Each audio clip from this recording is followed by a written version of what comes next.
Olá, tudo bom?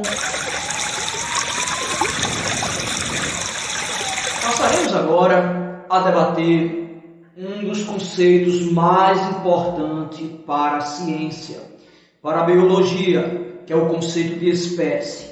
Por que esse conceito é tão importante? Qual a sua espécie? Sua espécie tem um nome? Vamos ver um pouco sobre isso agora mais detalhadamente. Você já viu de coelhinhos saírem gatos? E você já viu de gatos surgirem coelhinhos? Com certeza você vai responder não. Por que não? Porque eles são de espécies diferentes. Espécie, grupo de seres vivos, de indivíduos que podem cruzar e gerar descendentes férteis. Com certeza você já ouviu falar na palavra cruzar e descendentes. Cruzar é se reproduzir. Descendentes são os filhotes. Férteis é todo indivíduo capaz de gerar outro. Então, esse é o conceito básico de uma espécie. Coelhos só podem gerar coelhos. Gatos só podem gerar gatos. Seres humanos só podem gerar seres humanos. E assim por diante. Espécies diferentes podem até cruzar, mas muito raramente, se gerar um descendente, esse descendente será estéril. Como é o caso, por exemplo, do burro ou burra, que é resultado do cruzamento de um jumento com a égua ou de um cavalo com a jumenta. São de espécies diferentes. Daí nasce burro ou burra, que são estéreis. Um burro, ele não é capaz de gerar descendentes. Entendeu aí o conceito de espécie? Muito bem. Você sabia que entre os cientistas, os seres vivos, eles não são chamados pelos seus nomes comuns, eles são chamados por um nome especial, o nome científico. O que é o nome científico? Quais suas regras? Ele é realmente necessário? Você vai ver que ele é realmente necessário neste exemplo que eu vou citar agora. Como eu já disse, os cientistas nos livros não chamam os seres vivos, não costumam chamar os seres vivos pelo seu nome comum. No mundo científico, os seres vivos são chamados pelos nomes científicos via de regra. Mas por que isso? Isso há necessidade? Vou responder fazendo algumas perguntas a você. Você já comeu aipim? Ou então, você já se alimentou com aipim? Ou então, você já se alimentou de pão de pobre? Ainda, quem se alimentou de maniva? Aipim, pão de pobre, maniva. Que gosto tem? Agora, veja só o porquê do nome científico, da nomenclatura científica.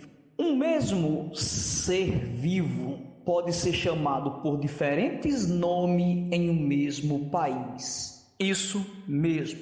Aipim, pão de pobre, maniva é tudo igual a macaxeira.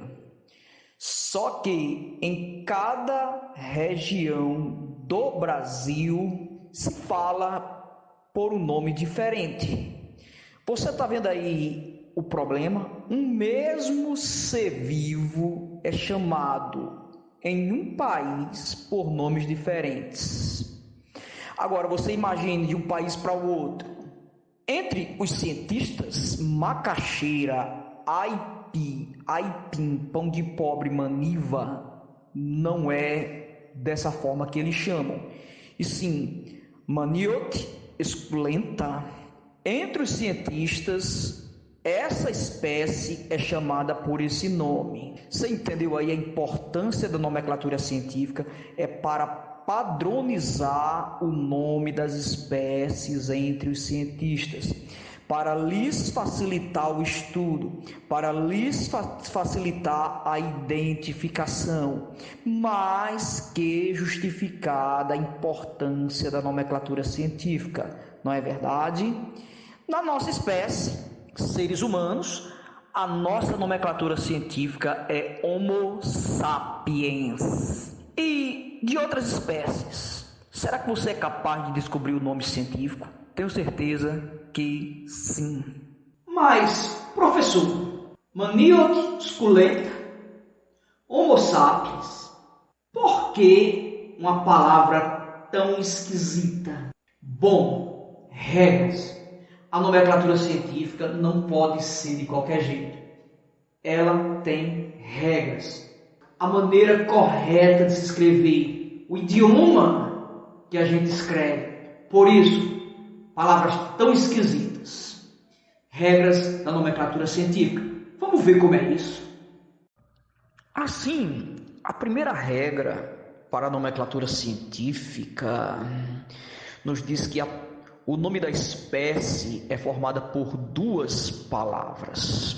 Agora, veja atenção. No primeiro nome, a primeira palavra tem a inicial maiúscula. Se ligue nisso. A primeira palavra do nome científico tem a inicial maiúscula. O resto, inclusive a segunda palavra, é toda minúscula. Esta é uma regra importante, se ligue aí. Duas palavras, a inicial maiúscula, o resto tudo minúsculo, tá certo? Idioma. Aí vem aquela parte complicada da língua. Latim ou grego. Mas, professor, por que latim ou grego? Por que não o inglês, o português? Gente, o latim, ele é um idioma morto que não é mais usado. Assim, a regra ela não vai ser mais mudada da língua, né? O inglês é usado em vários países do mundo. A regra da nome do idioma pode mudar. O português, por exemplo, há algum tempo atrás houve algumas mudanças na grafia, dentre outras coisas.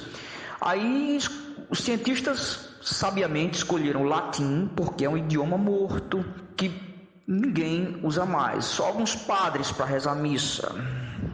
Vá se ligando aí na regra número 3. Ao escrevermos a palavra, ela deve estar sublinhada ou, se não quisermos sublinhar, temos que escrever em itálico.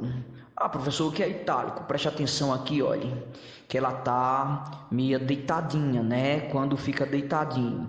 O nome científico de gato, ó, Felis catus, fica legal, né? O primeiro nome, regra número 4, o primeiro nome científico se refere ao gênero a que a espécie pertence. Gênero, Panthera leo. O gênero Pantera, gato, Felis cato, o gênero Felis. Então, primeiro nome do nome científico refere-se ao gênero a qual a espécie pertence. Depois a gente vê melhor essa parte de gênero, família, mais adiante, tá legal? Então, resumindo as regras do nome científico de uma espécie. É formado por duas palavras. A primeira tem inicial maiúscula, o resto todo minúsculo. É escrito no idioma latim ou grego, porque são linguagens mortas. A regra, a ortografia não mudará mais. O primeiro nome refere-se ao gênero ao qual a espécie pertence. O segundo nome se refere à espécie. E não esqueça, ao escrever a palavra, ela deve estar sublinhada ou em itálico. Isso quando se vai digitar. Quando se vai escrever a mão é meio complicado, né? Mas eu estou falando quando está digitada. Então, são essas regras básicas. fácil de aprender. Volte o vídeo várias vezes e reveja essas regras. Você vai ver na prática daqui a pouco nos exercícios. Gênero. O que é gênero? Pessoal, preste atenção aqui ao tigre, ao leão e à onça. Esses animais, eles têm uma semelhança muito grande entre eles. É isso o que é gênero. Grupos de indivíduos de espécies diferentes, muito aparentados entre si. Esses grupos foram criados por Carlos Linneu. Ele, ao longo de muito tempo da vida dele, trabalhou nisso, nessa classificação em grupos aparentados. O nome científico é tão interessante que você, observando, você descobre se aquelas espécies pertencem ao mesmo gênero. Você agora sabe que o tigre, o leão e a onça, existe a pintada, existe a negra, a parda, né? Eles pertencem ao gênero Panthera, né? Então, o primeiro nome refere-se ao gênero, o segundo à espécie ao qual o ser vivo pertence. Observemos que dentro de uma mesma espécie existem indivíduos que são bastante diferentes entre si, como você está vendo entre esses cães aqui, não é verdade? Gente, é o conceito de raça. Dentro de uma espécie, os indivíduos não são exatamente iguais. Cães, humanos, dentre outras espécies que você puder imaginar. Dentro da nossa espécie existe a raça negra, existe a raça branca, existe a amarela, mestiça, enfim, você entende, mas isso não significa dizer que ninguém é melhor que ninguém, não é isso? Um conceito muito importante dentro da biologia, dentro da ciência, é o conceito de biodiversidade. Que é isso? É a palavra que usamos em biologia para expressar a variedade de espécies que existe em nosso planeta. É a biodiversidade. A biodiversidade é por demais importante. A variedade de vida é muito importante por inúmeras razões. Vou dar só um exemplo.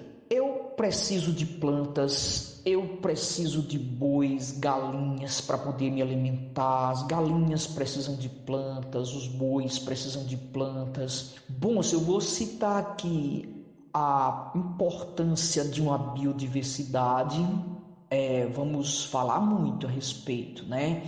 Existe uma grande relação de interdependência entre todos os seres vivos que constituem uma biodiversidade. Por isso que nós precisamos aprender a conviver com os diferentes seres vivos sem destruí-los, sem agredir o meio ambiente, porque tudo faz parte do delicado ciclo. A biodiversidade, ela precisa ser preservada, pois, caso contrário, corre-se o sério risco de espécies serem extintas. E a extinção é uma coisa muito grave. Vamos ver o que é a extinção. Quais os fatores responsáveis por isso? Uma espécie, ela entra em extinção quando o seu último representante no planeta, ele morre, desaparece. Então, podemos dizer que a espécie ficou extinta. Como é o caso, por exemplo, dos mamutes, animais que viveram há milhões de anos atrás. Mas não confundamos espécie extinta com espécie ameaçada de extinção. Quando uma espécie está ameaçada de extinção, ela corre sérios riscos de desaparecer dentro de pouco tempo. Um exemplo disso é o tamanduá-bandeira, a ararinha azul. São animais que correm risco de extinção. Aqui no Brasil, são apenas exemplos, existem muitos outros. O que causa a extinção de uma espécie? São diversos fatores que podem causar a extinção de uma espécie.